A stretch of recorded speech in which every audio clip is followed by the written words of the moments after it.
తెలంగాణలో కలకలం రేపుతున్న phone tapping కేసులో మరో ఇద్దరిని పోలీసులు అదుపులోకి తీసుకున్నారు. మాజీ టాస్క్ ఫోర్స్ డీసీపీ రాధాకిషన్ రావు గట్టుమల్లును అదుపులోకి తీసుకుని బంజారాహిల్స్ పోలీస్ స్టేషన్లో విచారిస్తున్నారు. గట్టుమల్లు గతంలో ఎస్ఐబిలో సిఐగా పనిచేశారు. ఎస్ఐబి మాజీ డీఎస్పీ ప్రణీత్ రావుతో వీరికి ఉన్న సంబంధాలపై దర్యాప్తు బృందం ఆరా తీస్తుంది.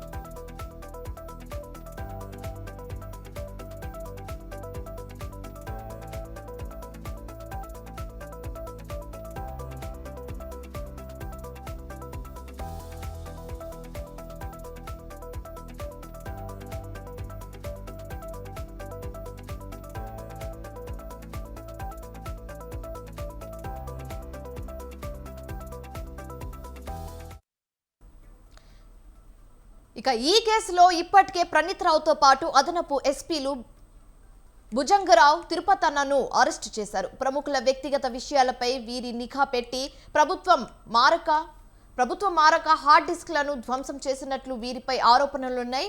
అయితే మరోవైపు భుజంగరావు తిరుపతన్నను కస్టడీకి ఇవ్వాలని కోరుతూ పోలీసులు దాఖలు చేసిన పిటిషన్పై నాంపల్లి కోర్టులో వాదనలు ముగియగా న్యాయస్థానం తీర్పును రిజర్వ్ చేసింది.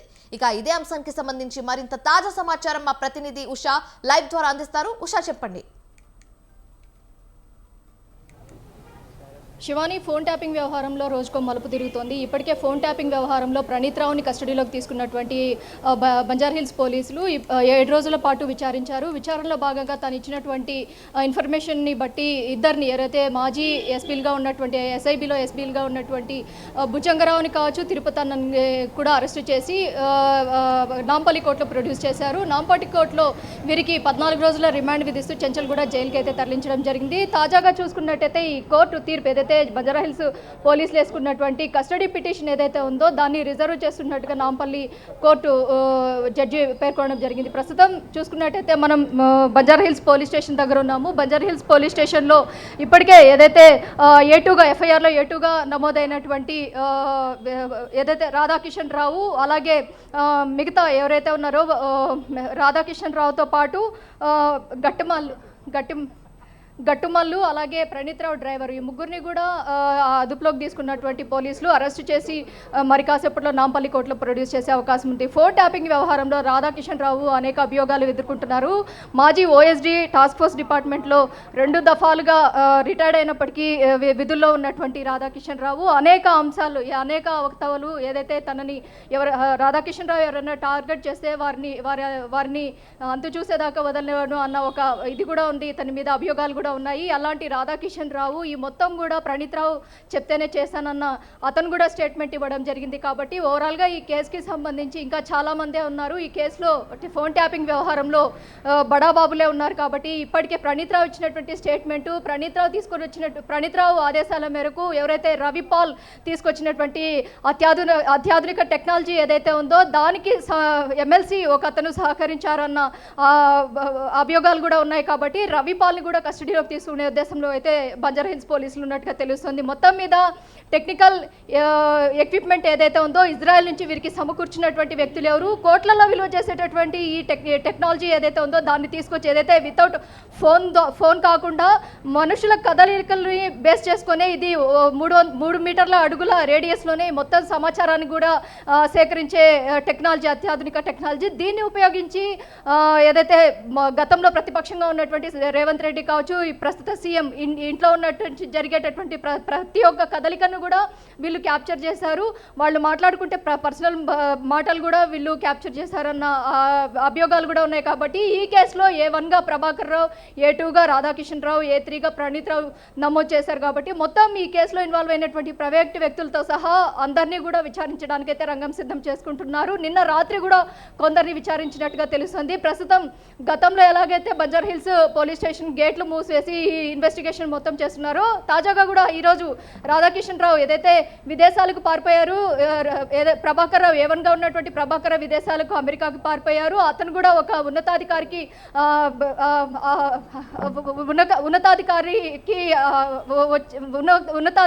పోలీసు ఉన్నతాధికారికి ఒక సందేశం కూడా ఇవ్వడం జరిగింది. మనం ఒకటి ఇలాంటి పరిణామాలు ఏ ప్రభుత్వం వచ్చినా ప్రభుత్వ కనుసన్నల్లోనే మనం చేయాల్సి ఉంటుంది అనుకోవడంలోనే అతను కూడా చెప్పడం జరిగింది. తను క్యాన్సర్ ట్రీట్మెంట్ కోసము అమెరికా వెళ్ళాను, జూన్ జూలైలో మళ్ళీ తిరిగి వస్తాననుకోవడంలోనే అతను కూడా పేర్కొనడం జరిగింది. మరోవైపు చూసుకున్నట్టయితే రాధాకిషన్ రావు లండన్ పారిపోయినట్టుగా చెప్పారు. అలాగే ఈ కేసుకి సంబంధించి రాధాకిషన్ రావు నిన్నే విదేశాల నుంచి వచ్చి అలాగే ఈ కేసు ఫోన్ ట్యాపింగ్ కేసుకి సంబంధించి తాను సహకరిస్తున్నట్టుగా తెలుస్తుంది. ఓవరాల్ గా ఫోన్ ట్యాపింగ్ వ్యవహారంలో చాలా మంది ఇందులో ఇన్వాల్వ్ అయి ఉన్నారు.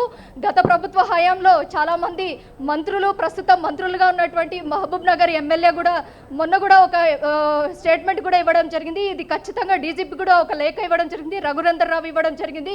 ప్రతి ఒక్క రాజకీయ నాయకులు కూడా డీజీపీ కార్యాలయానికి వెళ్ళి తమకు జరిగినటువంటి ఏదైతే గత ప్రభుత్వ హయాంలో జరిగినటువంటి ఇబ్బందులు ఏవేవైతే ఉన్నాయో ఫోన్ ట్యాపింగ్ వల్ల మొత్తాన్ని కూడా పేర్కొనడం జరిగింది. మరోవైపు చూసుకున్నట్టయితే ఈ కేసులో రియల్టర్ల దగ్గర నుంచి సినీ ప్రముఖుల వరకు ప్రతి ఒక్కరు కూడా బాధితులుగా ఉన్నారు.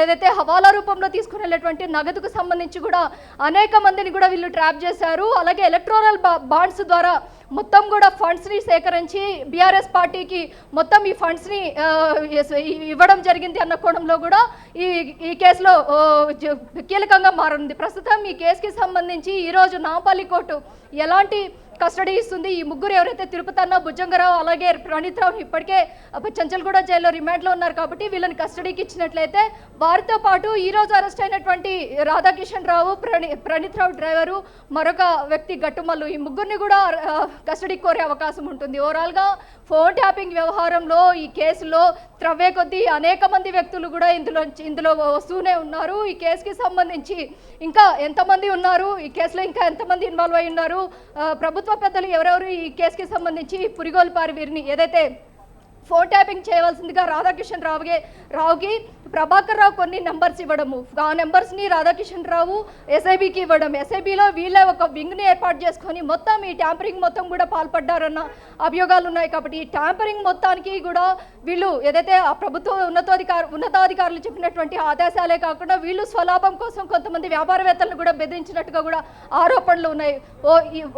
మొత్తం మీద శివాని ఈ కేసుకి సంబంధించి ఫోన్ ట్యాపరింగ్ వ్యవహారంలో రాధాకిషన్ రావుని ఈ కస్టడీలోకి తీసుకోవడం మాత్రం ఈ కేసులో సంచలనంగా మారింది. రాధాకిషన్ రావు విదేశాలకు పారిపోయారు, రారు అనేసి అని అనుకున్నాం. కానీ రాధాకిషన్ రావుని అరెస్ట్ చేసి నాంపల్లి కోర్టులో ప్రొడ్యూస్ చేసి ఆ తర్వాత కస్టడీకి తీసుకున్న తర్వాత రాధాకిషన్ రావు ఇచ్చేటటువంటి సమాచారం మేరకు చాలా మంది పేర్లు కూడా ఇందులో నుంచి బయటకు వచ్చే అవకాశం ఉంటుంది. Shivani. Right, thank you Usha.